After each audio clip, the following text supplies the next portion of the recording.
In 1965, 17-year-old high school student Randy Garner stayed awake for 264 hours. That's 11 days to see how he'd cope without sleep.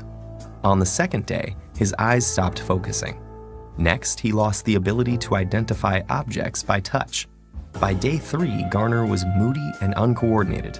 At the end of the experiment, he was struggling to concentrate, had trouble with short-term memory, became paranoid, and started hallucinating. Although Garner recovered without long-term psychological or physical damage, for others, losing shut-eye can result in hormonal imbalance, illness, and in extreme cases, death. We're only beginning to understand why we sleep to begin with, but we do know it's essential. Adults need 7 to 8 hours of sleep a night, and adolescents need about 10.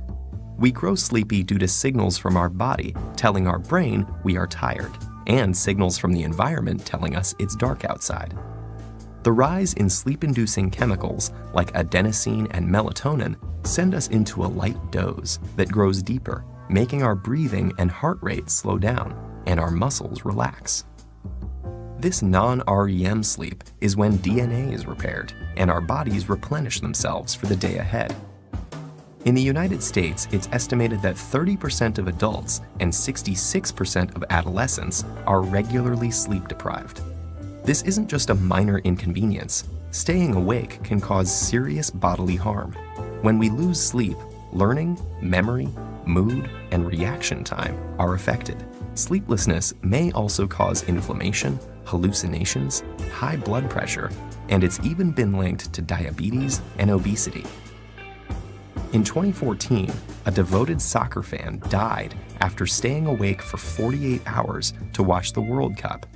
While his untimely death was due to a stroke, studies show that chronically sleeping fewer than 6 hours a night increases stroke risk by 4.5 times compared to those getting a consistent 7 to 8 hours of shut-eye.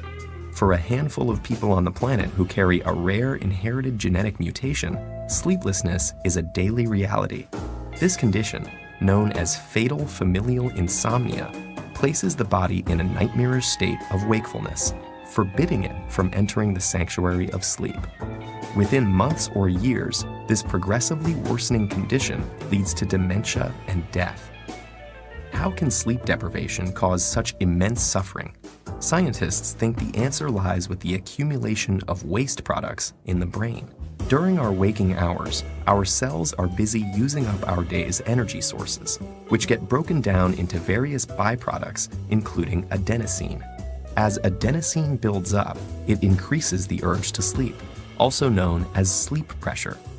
In fact, caffeine works by blocking adenosine's receptor pathways. Other waste products also build up in the brain, and if they're not cleared away, they collectively overload the brain and are thought to lead to the many negative symptoms of sleep deprivation. So what's happening in our brain when we sleep to prevent this?